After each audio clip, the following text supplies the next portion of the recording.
My name is Emma Harper, I'm 29 years old, and I work as a trauma counselor in Chicago. But the story of how I got here began much earlier. 7 years ago, on the night of my 22nd birthday, my life shattered. My stepfather, a man who had ruled our family with fear for over a decade, broke into my apartment in a drunken rage. He wrenched my shoulder out of place and threw me against the wall, while my mother, the woman who once had been my safe haven, stood by, paralyzed, and did nothing to stop him. Before I share how that horrifying night transformed my life, let me know where you are watching from and please subscribe if you want to hear more stories about overcoming adversity. Until the age of 8, my life was modest but happy. We lived in a small house outside Milwaukee, my dad, my mom, and me. My father was an engineer, my mom taught at a local school. We didn't have much money, but we had each other. Evenings were filled with board games, movie nights, and weekend trips to the lake. And then everything changed. My father got sick. The diagnosis, lung cancer, came like thunder in a clear sky. I didn't really understand, but I remember his coughing fits, the way he struggled to breathe, and my mom's swollen eyes every morning. A year later, he was gone. Just like that, my world broke apart. Mom and I clung to each other. She worked 2 jobs to keep us afloat, but even exhausted, she always found time for me. We baked cookies together, she sat through every school play, every recital. Those years were hard, but our bond was unshakable. When I was 12, Mom met someone. His name was Richard Holt. He was the branch manager at the bank where she had just started working. He looked respectable, polished, always in an expensive suit, always with the right words. I remember the first dinner clearly. He brought roses for Mom and a book about stars for me. Mom's eyes lit up in a way I hadn't seen since my father's death. At first, I was jealous. It had always been just the 2 of us, and suddenly there was this stranger. But Richard knew how to charm kids. Trips to the zoo, to museums, ice cream cones after school. Within 6 months, they were married. We moved into his big house in a wealthy neighborhood. I had my own room, new furniture, even a computer. From the outside, it looked like a fairy tale. But it didn't take long for cracks to show. At first, it was small things. He convinced Mom to close her personal bank account and merge everything with his, more efficient for the family. Then came the comments about her friends. Karen was a gossip. Susan was a bad influence with her divorce. One by one, Mom stopped calling them, stopped inviting them over. I noticed the changes in her. The vibrant, laughing woman who used to sing in the kitchen became quiet, careful. She started asking Richard before buying even the smallest things. Her bright dresses disappeared, replaced by conservative clothes he approved of. The first time I saw his rage, I was 14. Mom had bought a simple sundress for a work picnic without telling him. He exploded, didn't hit her that time, but hurled a plate against the wall, sauce dripping down like blood. He called her reckless, irresponsible. She returned the dress the next day and never shopped alone again. By 15, I understood the rules: don't provoke him, stay invisible. I joined every after-school club, spent weekends at friends' houses, and studied late at the library. At home, I locked myself in my room. My relationship with Mom frayed. I tried to warn her, begged her to see what he was doing. She brushed me off. You don't understand adult relationships, Emma. He takes care of us. We're lucky. I felt betrayed. She had chosen him over me. Then, at 16, I saw the bruise. She tried to hide it with makeup, claiming she'd walked into a door. But I knew. I begged her to leave. She shook her head, it was just stress. He won't do it again. But I knew he would. That's when I made my plan: perfect grades, scholarships, a future far away from him. It worked. At 17, I got into the University of Chicago on a scholarship. It was my way out. The night before I left, Mom sat on the edge of my bed, just like she had when I was little. "I'm proud of you," she whispered. You're going to do amazing things. Come with me, I pleaded. We'll get an apartment together. You'll be free. She shook her head, her eyes filled with that familiar resignation. This is my life now. But it doesn't have to be yours. Promise me you'll build a better one. The next morning, Richard drove us in tense silence. He carried my boxes up, playing the role of the perfect stepfather in front of my roommate's parents. Mom hugged me tightly before leaving, her voice breaking as she whispered, "I love you." And just like that, they were gone. I didn't know then if I'd ever get my real mother back. Stepping onto campus at the University of Chicago felt like stepping out of a dark cave into sunlight. For the first time in years, I could breathe without fear. The air buzzed with possibility, and for once, my life wasn't measured by Richard's moods. I threw myself into everything. Study groups, debate team, campus events. I made friends who knew nothing about my past. To them, I wasn't the girl with the controlling stepfather. I was just Emma, funny, hardworking, always ready to help. My roommate, Zoe, was a journalism major, sharp-witted and endlessly curious. She introduced me to her circle, art students, musicians, future lawyers, all of them brimming with ambition. With them, I learned what it felt like to laugh without glancing over my shoulder, to speak without fear of being silenced. But even as I built a new life, the old one lingered like a shadow. During sophomore year, I declared psychology as my major. People asked why I was so determined, so relentless, always sitting in the front row with a mountain of notes. The truth was simple, I was desperate for answers. Why did Mom stay? Why did Richard need to control everything? Could I have done something to change it? My professors noticed my intensity. One of them, Dr. Sarah Levine, specialized in trauma and domestic abuse. She became my mentor, and eventually, my friend. During office hours one afternoon, I finally told her the truth about my home life. I expected pity. Instead, she gave me understanding, and tools. She recommended books, connected me to support groups for adult children of abusive households, and suggested therapy. The patterns we grow up with shape us, she said gently. But they don't have to define us. The fact that you're asking questions means you're already breaking free. Her words stuck with me. I kept contact with Mom, but it was fragile, superficial. Our phone calls were short, always while Richard was at work. She never told me much, just that she was fine, that things were busy. That first Thanksgiving, I went home.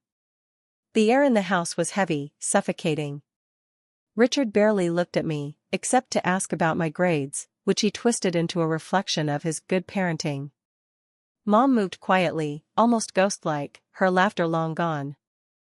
After that visit, I found excuses to stay on campus for most holidays. Mom came to see me a few times, always alone, always glancing over her shoulder as if Richard might appear at any moment. I knew she was slipping further into his shadow. And there was nothing I could do. If I wanted freedom, I had to build it myself. I worked at the campus library 20 hours a week, stacking shelves, checking in books. The quiet, orderly environment calmed me. My supervisor was kind and flexible with my schedule. I lived frugally, thrift store clothes, ramen noodles, shared textbooks. Every dollar mattered. I refused to take money from Richard, no matter how many times he sent emergency checks addressed to me. I tore them up without hesitation. For once, my survival didn't depend on him. It depended on me. During junior year, I met Eric Miller. We had a class together, abnormal psychology. He was training to be a social worker, passionate about helping at-risk youth. He had an easy smile and a calm presence that drew people in. Unlike the few guys I'd dated casually before, Eric was patient. He noticed when certain topics made me uncomfortable and never pushed. Over time, I let him in, first in fragments, then in whole truths. When I finally told him about Richard, he didn't flinch. "Your mom needs help," he said quietly. "But so do you. You've been carrying her pain as if it's your own." No one had ever said that to me. With Eric's encouragement, I started seeing a therapist through the university. Dr. Melissa Grant helped me unravel the knots of anger, guilt, and fear that had defined so much of my life. Slowly, I began to understand, I couldn't save Mom if she wasn't ready to be saved. But I could save myself. For years flew by in a blur of lectures, late nights, and breakthroughs. I graduated with honors. Mom came to the ceremony, alone, of course. Richard had a work emergency. She looked older than I remembered, gray streaks in her hair, her shoulders hunched as if bracing for a blow that never came. We went out for dinner at a little Italian place near campus. For a moment, it felt almost normal. She smiled when I held her hand across the table. "I always knew you'd do something special," she said softly. "Your father would have been so proud." I swallowed hard, blinking back tears. "I'm staying here in Chicago," I told her. "I got an apartment. A job at a community mental health center. You could visit, even stay with me, if you wanted."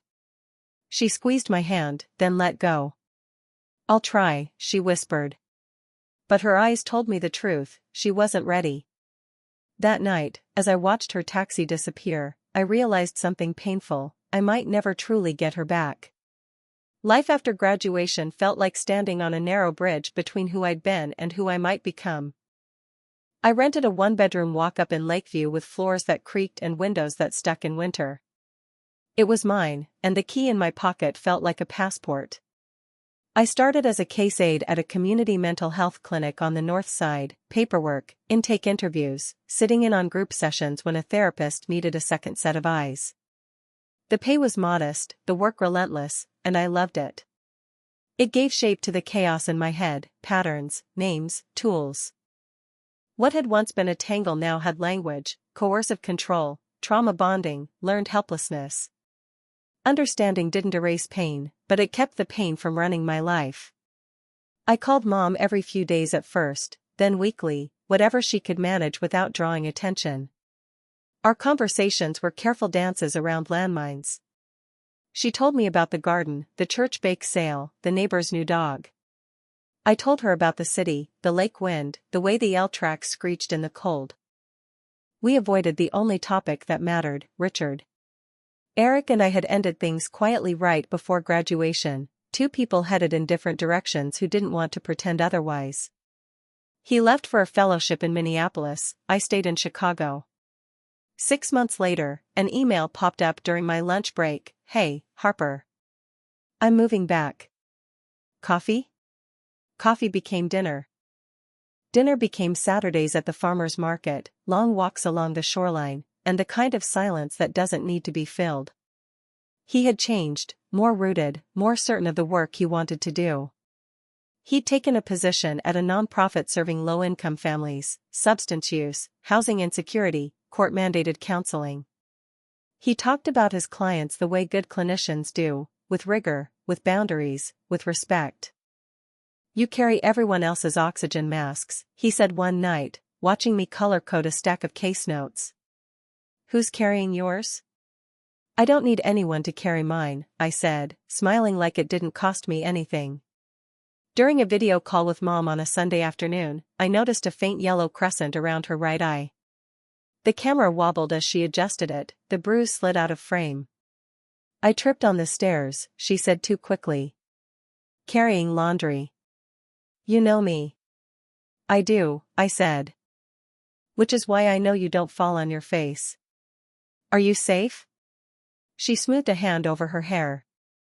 "Everything is fine, sweetie. How's your new group going?" Deflection. I recognized it like a familiar scent. I didn't push. Not then. Instead, I began to prepare. I compiled a list: local shelters near her neighborhood, a hotline, a pro bono legal clinic that specialized in protective orders.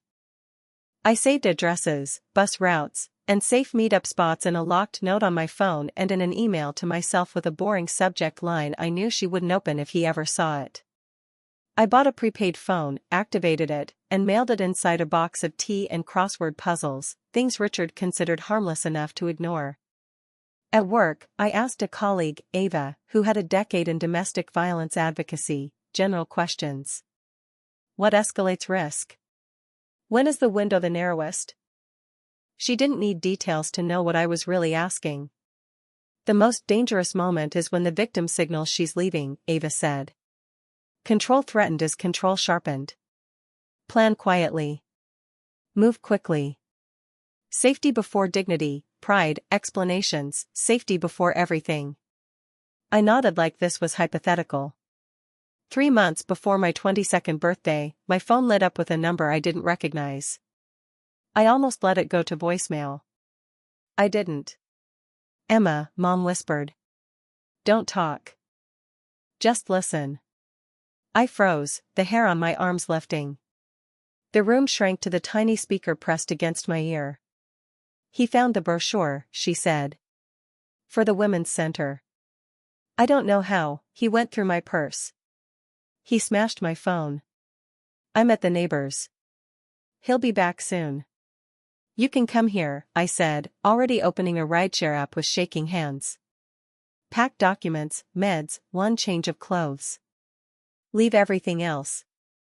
I'll send a car to the bus station. I'll meet you in Chicago tonight. I can't, she said, voice thinning. The house, his work, what will people?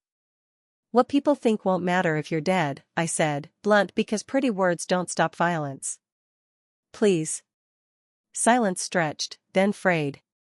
Let me think, she whispered. I'll call tomorrow when he's at work. She didn't. The next day, my phone rang at noon sharp. I answered on the first vibration. Everything is fine, Mom said, too bright. Richard and I talked. We're starting counseling. We were just stressed. My stomach turned. Mom. Here, she said, and then his voice slid down the line, smooth as glass. Emma, Richard said, like he owned my name. How nice that you care about your mother. I hope you're not encouraging paranoia. I want her safe, I said. Every word measured. That's all. She is safe, he said, humor curdling at the edges. Family is sacred. Remember that. The line went dead. I stared at my phone until my reflection blurred. That afternoon, I filed for a wellness check with the local police. The officer was kind, efficient, constrained by policy. We can knock, she said, and we will. But adults have the right to refuse help.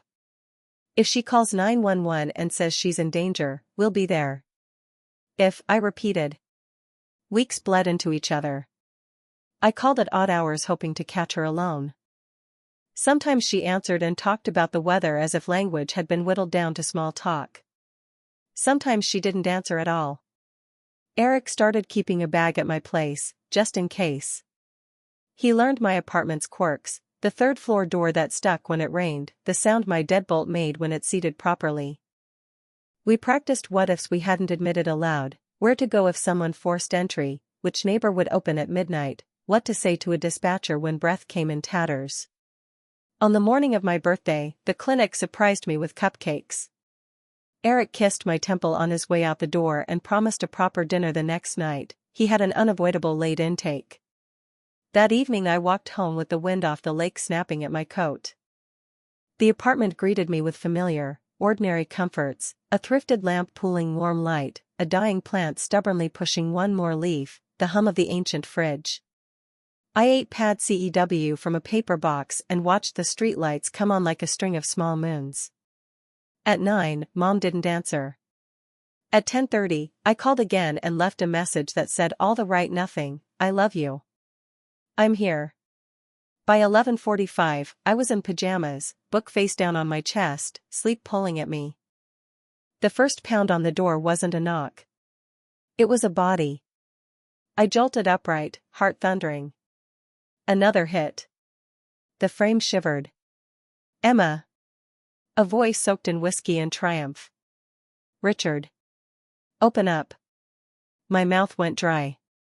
My hands moved on their own, phone, text to Eric, he's here, thumb hovering over 911. Go away, I called, forcing my voice steady. "Leave now or I'm calling the police." A laugh, ugly and delighted. "Don't be rude to your family, sweetheart. We came to celebrate."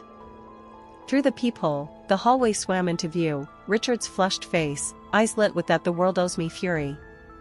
And behind him, like a shadow someone forgot to erase, my mother. Her hands were pressed together as if she were praying. "Mom," I breathed, and the sound fogged the metal around the peephole. Another hit. The wood around the lock splintered. I pressed the emergency button sequence I'd programmed weeks before. The phone hummed in my hand, location sent, call initiated. "Emma," Richard said, dropping his shoulder for the next blow. "Open the door." I braced my weight against it and said the last sentence of the old life. "No." The door jumped in the frame. And then it came off the hinges. The door gave way with a crack like a gunshot. Splinters flew as Richard stumbled into my apartment, his bulk filling the narrow hallway. His eyes were wild, red-rimmed, and wet with liquor. Behind him, Mom hovered on the threshold, hands clamped over her mouth. "Happy birthday, Emma," Richard sneered, staggering forward. "Don't you welcome your family anymore?" My phone buzzed in my hand, the emergency SOS already dispatched. I tried to lift it to my ear, but he lunged, fast for a man his size, and slapped it out of my grip. The phone skittered across the floor, screen glowing as it slid under the coffee table. "Richard, stop." Mom's voice broke, thin and panicked. But she didn't move. He grabbed a fistful of my hair and yanked, jerking me so hard my vision flashed white. His other hand curled into a fist and smashed against my cheekbone. Stars burst across my sight, nausea rising. "You think you can take her from me?" he growled, dragging me across the room. "You think you can poison her against me?" I clawed at his wrist, kicked, screamed for Mom. "Help me!" The words tore out of my throat raw and desperate. But she stayed frozen in the doorway, her whole body trembling. Richard slammed me against the wall. Pain shot through my shoulder like fire. Then came the twist, his hands wrenching my right arm behind me, pushing until the joint popped with a sickening crack. White-hot pain consumed everything. I screamed so loudly my ears rang. "This," he hissed into my ear, breath reeking of whiskey, "is what happens when you betray family." He threw me down. My ribs screamed as his boot connected with my side. I curled instinctively, arms protecting my head, but the blows kept coming, chest, hip, ribs again. My eyes blurred with tears, but through the haze I saw my phone. Just inches from my fingers. I stretched, every breath a knife, and pressed the emergency button again with the tip of my thumb. The call connected, a dispatcher's voice crackled faintly from the floor. 911, what's your emergency?" Richard roared, kicking the phone away. But the line stayed open. Somewhere in the distance, faint at first, then growing closer, I heard the sound of sirens. The room spun. My head throbbed. I tasted blood. Richard's face loomed above me, red and furious. My body felt heavy, fading, but I clung to one thought: hold on until they get here. "Please, stop," Mom sobbed finally, but her words were drowned by the pounding of fists against the door, different this time, heavier, deliberate. "Police! Open up!" Richard jerked, startled, then tried to haul me upright, but the officers burst in. Shouts, the flash of uniforms, the crackle of a radio. Richard was wrenched away from me, dragged down by two officers as he thrashed and cursed. And then everything went black. The first thing I noticed was the steady beep of a monitor. My eyelids were lead, but I pried them open to a blur of sterile white light. Pain radiated through my ribs and shoulder. My mouth was dry, my throat raw. "Emma?" Eric's voice.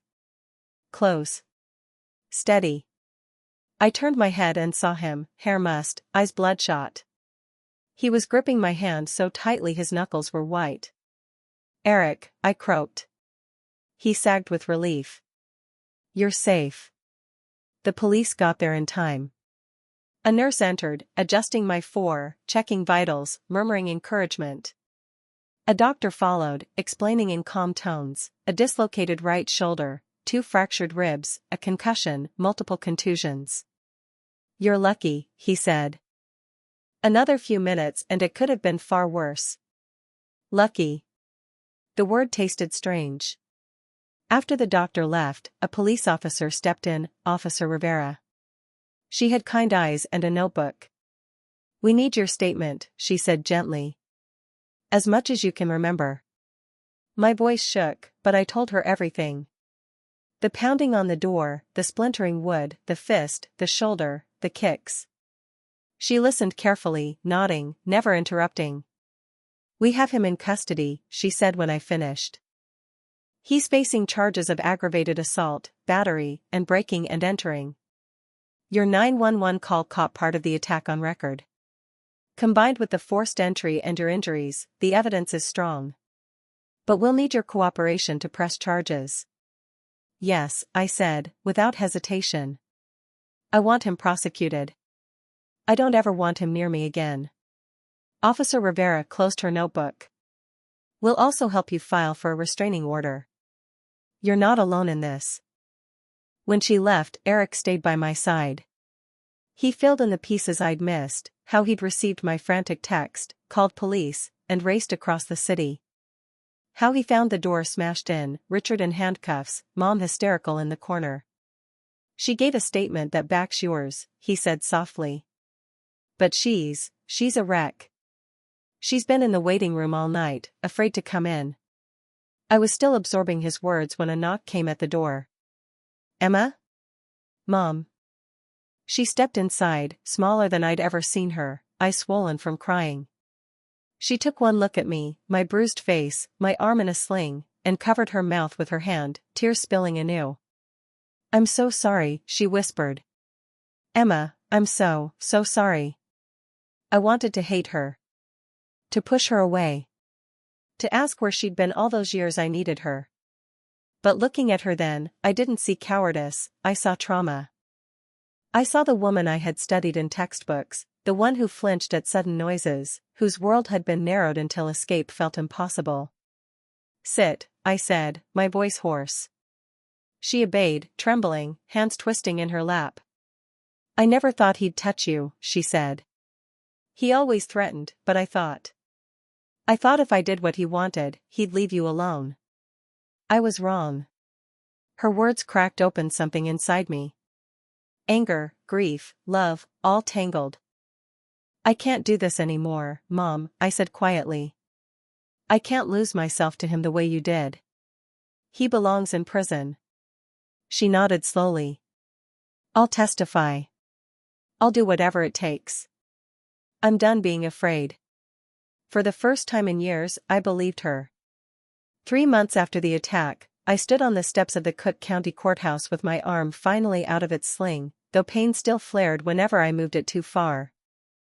The cold March wind stung my face, but I welcomed it. It reminded me I was alive, standing, unbroken. Beside me, Eric squeezed my hand. Mom walked on my other side, straighter than I'd seen her in years. She'd been staying in a women's shelter since the night Richard was arrested. Therapy, support groups, and the absence of his voice had begun to peel away the layers of fear that had caged her for so long. Inside, marble floors echoed under hurried footsteps. Security scanners beeped. Attorneys carried briefcases fat with paperwork. And in one of those rooms waited the man who had terrorized us for over a decade. Our attorney, Jessica Monroe, met us in the lobby. She was sharp-eyed, dressed in a navy suit, every word clipped with purpose. "Remember what we practiced," she said, glancing from me to Mom. "Answer clearly. Stick to the facts. They'll try to provoke you, twist your words. Don't let them." I nodded, adjusting the collar of the plain blazer I'd chosen. Nothing flashy, just enough to look credible, strong. Mom clutched her purse like a lifeline. "What if I freeze?" she whispered. "Then take a breath," Jessica said gently. "You don't have to be perfect. You just have to be honest." When we entered the courtroom, my breath caught. Richard sat at the defense table, perfectly groomed in a tailored suit. His silver hair was combed back, his expression calm, collected. If you didn't know better, you'd think he was a respectable businessman attending a meeting, not a man charged with felony assault. His lawyer, Thomas Green, was known for defending wealthy clients, spinning violence into misunderstandings and overreactions. He leaned toward Richard, whispering something that made Richard smirk, just a flash of contempt before he schooled his face into neutrality again. I forced myself to meet his gaze and hold it until he looked away. A small victory, but it steadied me. The prosecutor, Maria Delgado, began with her opening statement. Ladies and gentlemen of the jury, this is not a case of a misunderstanding. This is a case of control, escalation, and violence. For over a decade, Richard Holt systematically isolated his wife, manipulated his stepdaughter, and used intimidation to maintain power. On the night of October 24, he broke into Emma Harper's apartment and brutally attacked her, leaving her with a dislocated shoulder, fractured ribs, and a concussion. You will hear from Emma herself. You will hear from her mother. And you will see the medical evidence. The truth is clear, Richard Holt is guilty. Her voice was steady, firm, unshakable. Green's turn came next. He painted a picture of Richard as a concerned father who had gone to speak to his stepdaughter, only for hysteria and misunderstanding to spiral out of control.